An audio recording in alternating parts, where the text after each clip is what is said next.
이렇게 해서 자기 정적들을 하나씩 제거해 나가는데 섰습니다. 재벌들이 돈 몇 입 주면은 그 앞에 가서 꼬리 흔드는 애완견이 됩니다. 그리고 힘없는 서민들한테는 아무데나 돌아다니면서 물어대는 미친 개가 됩니다. 그래서 제가 검찰들 행태를 보면서 이번 복날 니들 검찰청 앞에 전국 개장사 모아가지고 니들 다 잡아다가 보신당 집에 갖다 파묻겠다.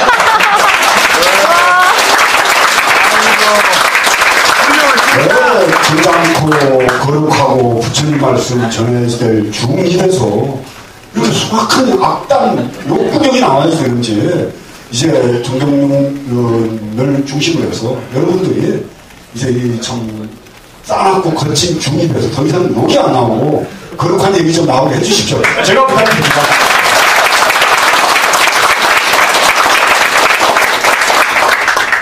예, 말씀 중에 한 번만 소개 올릴게요. 지금 새누리당은 이제 지체장애인을 비례대표에 공천했습니다. 그리고 민주통합당은 시각장애인 대표를 비례대표에, 그리고 발달장애 부모를 진보신당이죠.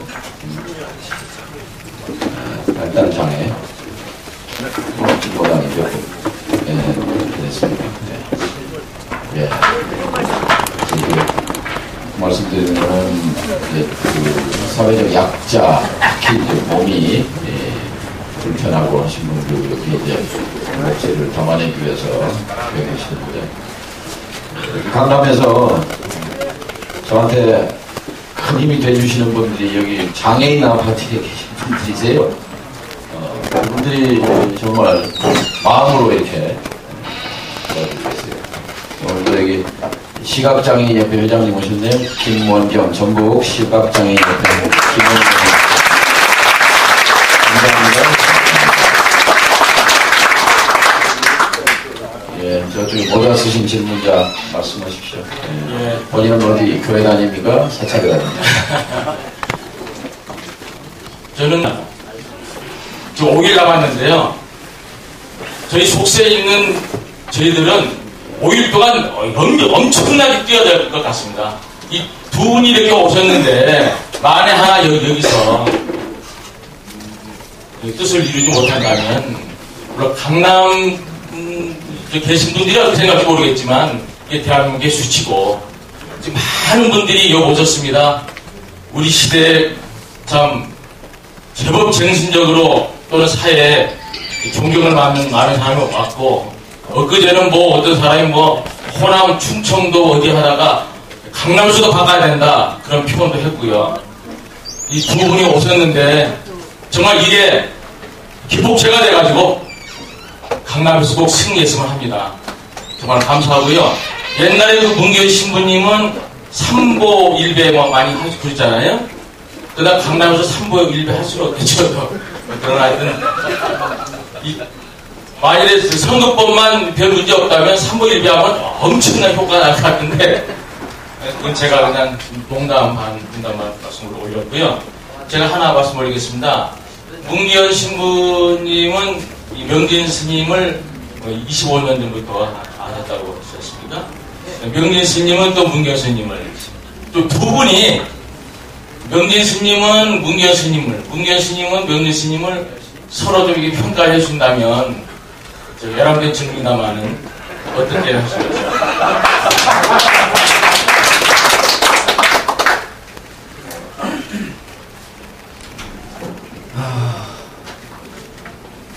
평가를 제일 못하거든요. 근데 저는 요새 이런 망발을 좀 합니다. 평화가 오려면 종교가 없어져야 된다.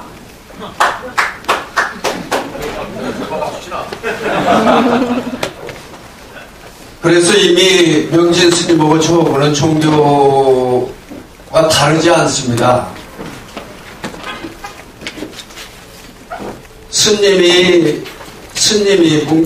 명진 스님이 문기현이고, 문기현이가 명진 스님이고, 그래서 오늘 제가 여기 묻혀온 겁니다.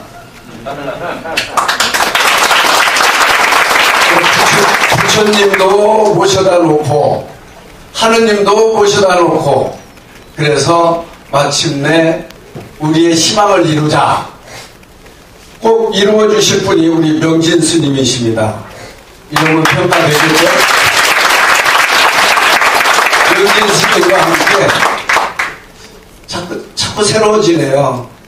이분과 함께 내가 이 분단을 넘으면 잘 넘을 수 있을 텐데 그러다가 또 못했는데 오늘 결국 넘지 못할 담처럼 느껴지던 이 강남을 함께 했으니 이제 자신있게 넘을 수 있겠다. 그곳에 우리 정동영 의원을 함께 걸어가니 강남을 떠나서 우리는 이미 승리했다. 대망의 2012년을 열었다. 우리 명진 스님은 그 동지고 또 제 자신입니다. 종교가 뭘 필요가 있겠어요? 불법 사찰을 주인공이신데 저도 역시 불법이 아니라 같은 노선에 있거든요. 옷만 조금 다르고 이제 70%가 넘으면 머리를 기른다니까 또 달라지겠다 싶어서 제가 머리를 98년부터 깎고 있습니다. 수염은 98년부터 기르고 있습니다. 그때 국가보안법 철폐되면 머리를 기르겠다. 국가보안법 철폐되면 수염을 깎겠다. 그 역사를 꼭 이루어 주실 분이 우리 정동영 의원이라고 믿기 때문에 스님 머리 기르고 저 머리 기르고 수염 깎을 날이 머지 않았네요.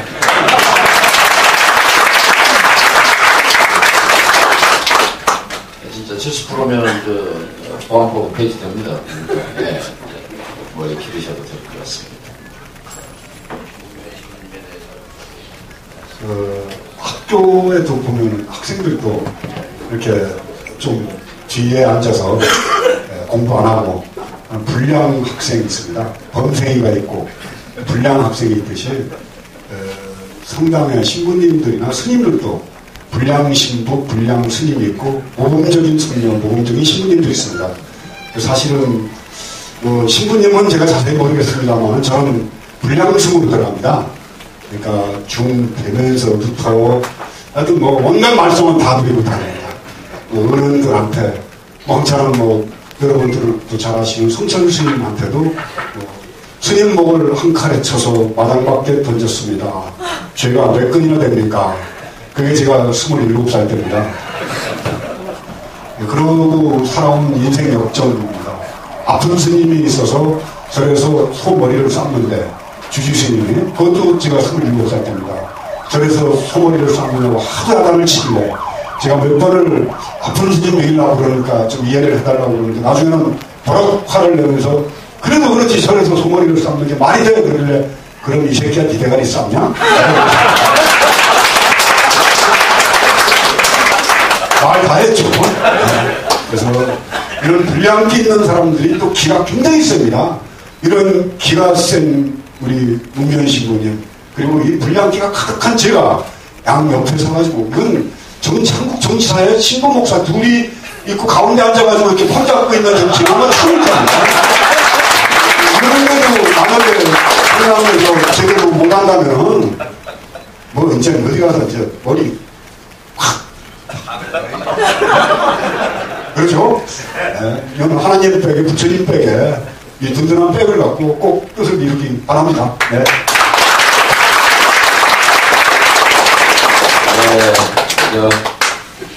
봉원사 신도를 대표해서 분이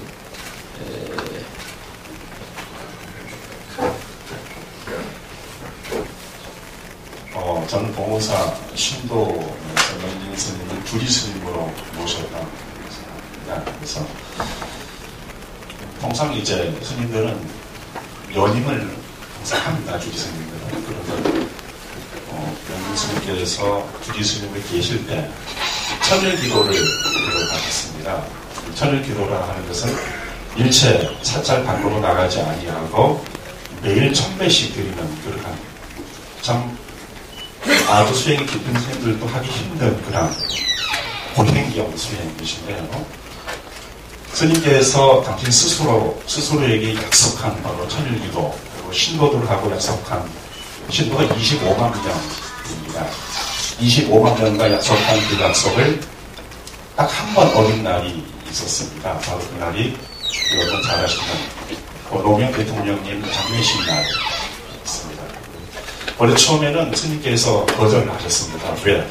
25만 신도와의 약속이기 때문에.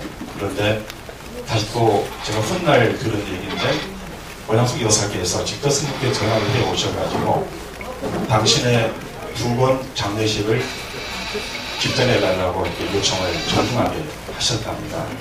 정말 권양숙 여사님은 보무사 신도셨습니다. 그래서 스님께서 아마 밤샘 잠 못 주무시고 고민했을 겁니다. 25만 신도와의 약속을 깨느냐 아니면은 대통령 부인의 청을 들어줘야 되느냐.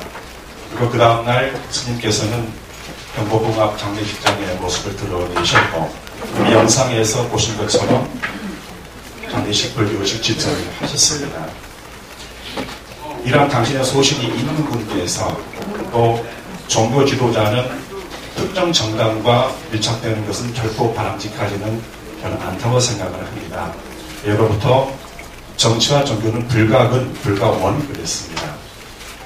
그런 스님께서 또 문균 신부님께서 특정 정당의 특정 후보의 특정 지역의 당선을 기원하는 이 자리에 오신 것은 종교를 초월해서 출마하신 후보님께서 정직하고 의로운 사람이기 때문에 의로운 분이기 때문에 이 의로운 분을 통해서 대한민국을 바꾸자는 새로운 희망을 바로 이 강남 구민뿐만 아니라 대한민국 전체에 보여주기 위한 하나의 실천, 바로 자비행의 실천이 아닌가 하는 생각에서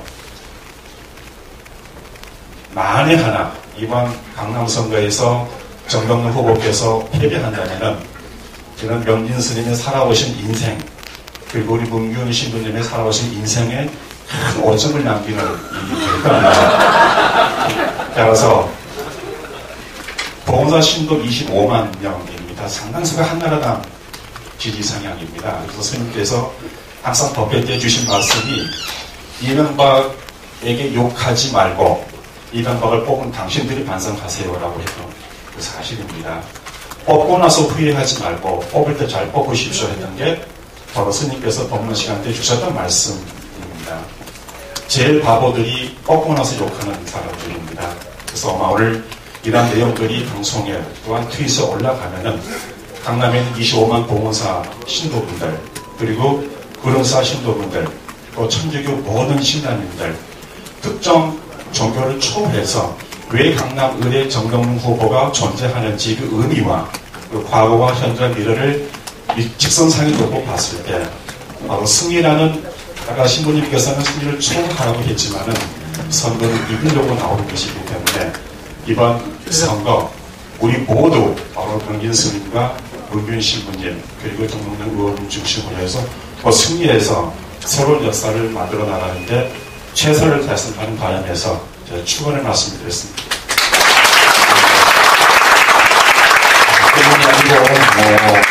축원 말씀을 주셔서 감사하고요.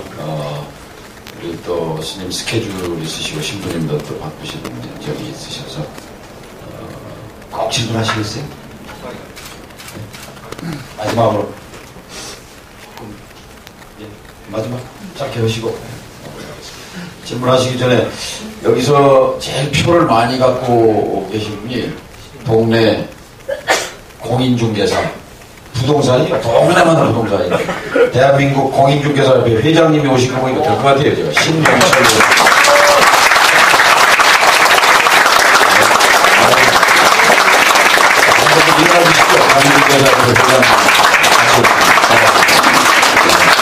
회장님께서 지령을 모르고 내리실 것 같습니다. 정동영 의원님을 위해서 잠깐 축하의 말씀을 한번 하실까 합니다. 자, 그 각 시대마다 시대 정신이 있습니다. 근데 지금의 시대 정신은 국민들의 가슴 속에 있는 요구를 끄집어내서 실천시키는 것이 지금의 시대 정신이라고 합니다. 바로 그 시대 정신의 주역이 되실 분이 바로 우리 정동윤 의원님이 아니신가, 저는 그렇게 생각을 합니다. 그래서 8만 5천의 한국 국민연구사를 대표해서 저희들이 최선을 다해서 돕겠습니다.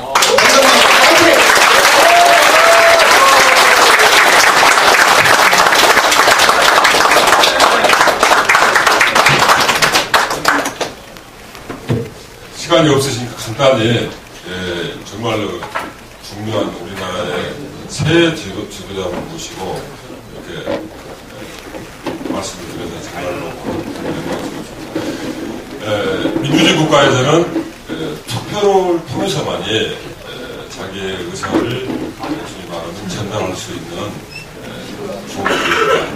그런데 투표율 70%라는 게 정말 이루어진 간절한 개인적인 저도 개인적으로 소망이고요. 특히나 투표율을 높이는데 젊은 20대, 30대 친구들이 투표율이 낮습니다. 우리 투표율을 70%까지 끌어올리는데 특히 20대, 30대 젊은 친구들을 투표율을 올리는데 좋은 방법을 우리 명진 스님께서는 기책을 좀 한 말씀 해주시고요. 그 다음에 우리 문재인 스님께서는 요 책을 한 말씀만 해주시겠습니다. 감사합니다. 정말 저 핵심입니다. 이번에 젊은이들이 투표장에 나오면 우리 명진 스님의 가발 쓰실 기회가 하시고 우리 신부님 수염 깎을 기회를 젊은이들이 주고 있어요. 20대. 근데 제가 오늘 아침에 수서역에서 출근 인사 이렇게 하면서 얼마 전에는 여기 대치역에서 하는데 어떤 분이 한 50대 권장 60 당신은 안 돼! 빨갱이 같으니라고 여기가 어딘데? 그런 정서가 있는 겁니다. 이렇게 뭐 아침 덕담 이렇게 가끔 듣는데 시간이 갈수록 얼마다 스쳐 지나갔던 20대 젊은이가 와서 꼭 이겨 해주세요. 때마다 가슴이 아주 뭉클합니다. 언제 선거에서 후보자보다 유권자가 더 간절하게 꼭 이겨주세요라고 하는 얘기를 들으면서 감동을 했습니다. 정말 저는 이제 아픈 과거도 있죠. 젊은 학생들한테 투표하라고 그러다가 노인들 투표하시지 말라고 그랬다고 해서 제가 국회의원직도 사퇴하고 뭐 당의장직도 사퇴하고 지구까지도 따라다닙니다. 얼마 전에 저 토론에서도 노인들 투표하지 말라고 했지 않냐 그래서 10년 동안 울고 먹었으면 다 잘 울고 먹은 거 아니냐 그만하시라고 제가 말한 뜻은 어르신들은 꼬박꼬박 투표하시는데 어르신들은 투표 안 해도 너희들이 투표해라 한 얘기가 거두절미 그렇게 된 것입니다만 정말 우리 스님께서 빨간 가발을 쓰시게 하거나 우리 신부님 수염을 깎게 하는 방법은 20대 30대 젊은이가 강남을 포함해서 제주도까지 전국에서 20대 30대가 나와야 돼요. 그 법문 한 말씀 비책 몇책 얼마 전에 뭐 TV에 대담에 나가서 하도 이명박에 대해서 비판하니까 마지막에 이명박 대통령이 그래도 좋은 점 한 가지만 얘기해 주십시오 그러더라고요. 그래서 20, 30대가 정치에 참여할 생각을 낸 거, 문재인, 안철수, 박원순이 정치할 뜻을 내가 만든 거는 역대 어느 대통령도 할 수 없었던 이명박 대통령 위대한 업적을 그렇습니다. 저는 2012년이 묘한 바람이 붑니다. 아주 희한한 바람이. 실제 강남에서 한나라당으로 불려준 새누리당 말고 다른 당에서 여기 나와가지고 당선될 수 있는 가능성을 엿본다는 것 자체가, 그런 꿈 꾼다는 것 자체가 불가능했던 지역입니다. 근데 지금은 하는 사이에 어느덧 격차도 좁혀지면서 야 남은 며칠 사이에 무슨 희한한 바람이 불지 않을까? 저는 그렇게 봅니다. 이 4대강 문제를 2년 사이에 공사를 해치웠습니다. 20조 이상 40조 가까이 들어갔다는 공사인데 그 공사를 왜 그렇게 국민들의 반대를 무릅쓰고 빨리 진행을 했는가? 여기에는 나는 건설 토건업자들하고 묘한 미략이 있었다고 봅니다. 네. 그 경선 때부터 본선 대통령 선거가 아니고 경선 때부터 나는 그 공사에 건설업자들하고 어떤 요정의 계약을 통해서 그 이행을 안 하면 문제가 생길 수 있을 만큼의 더럽고 치사한 미략이 있었다고 봅니다. 동지상구가 낙동강 공사구간을 8개를 잡았습니다. 동지상구가. 이명박 이상 나는 두 사람을 형제파라고 부르는데 포항 천적파 조직폭력배 같은 놈들이 낙동강 공사 8군데를 맡는 고등학교 같은 동문 출신들입니다. 이게 어떻게 대한민국과 민주주의 국가입니까? 여기에 대한 실판 아마 난 젊은 사람들이 틀림없이 2012년 이 변화 이 무서운 물결 도둑이 흘러가는 정의 올바름에 대한 물결이 난 세상을 바꾼다고 보는 겁니다. 그래서 나는 강남을에도 큰 희망을 걸고 있는 겁니다. 근데 그 선택을 우리 정동영 의원이 국회의원 하나 되고 안 되고가 문제가 아닙니다. 대한민국 역사와 흐름과 정의가 살아있는 세상을 바꿔나가는데 앞장을 서고 있다는 거. 난 충분한 거기에 대한 기대를 우리가 해도 된다고 생각합니다.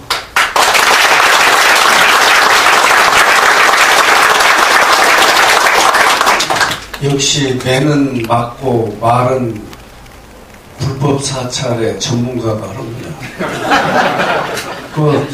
근데 그 말은 꼭 결실을 이루어가는 거거든요. 이명박 정권이 들었을 때 제가 역사에 없는 일을 하나 했었어요. 부안 반핵투쟁을 하면서 부안 주민들과 함께 새 역사를 어떻게 갈 것이냐 하는 고민을 하면서 부안 독립신문에 못 쓰는 칼럼을 이렇게 2주에 한 번씩 썼는데 그걸 마치고 나니까 누가 책으로 한번 엮어보자고 그래요. 책으로 엮었는데 이제 문제가 생긴 거예요.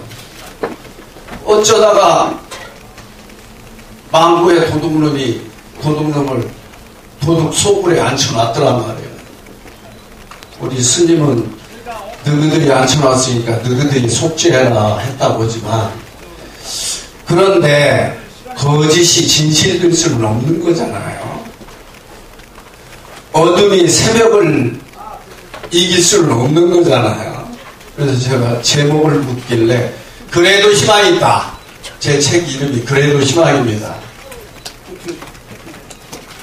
그 엄울한 역사에서 자신을 던져서 새벽을 열고자 하는 사람이 있었다면 그것이 희망이고 우리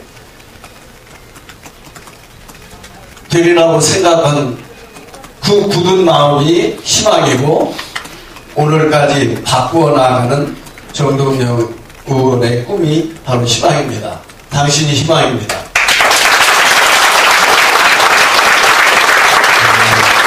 당신은 가까이 정말 귀한 말씀 주시고 용기를 주신 명진 스님 또 민규 신부님 정말 감사드립니다. 신부님하고 스님 오신 것만으로 우리는 승리했습니다. 그러죠? 마지막으로 소원 제가 염원 하나는 우리 신부님하고 스님 모시고 강남을 넘어서서 강남이 아니라 개성역에서 기차표를 딱 타가지고 파리행 여행을 제가 한번 시켜드리고 싶습니다. 제가 서울대학원 하고 나서 쓴 책이 개성역에서 파리행 기차표를 이라는 책을 냈습니다. 그것은 먼 미래가 아니라 당장 우리가 민주진보 공동정부만 세우면 2013년에 우리가 착수할 수 있는 일입니다. 꼭 그때가 되면 우리 신부님 스님 꼭 모시고 개성역에서 파리행 기차표 타고 갈 날을 여러분을 위해서 같이 뛰겠습니다. 감사합니다. 박수.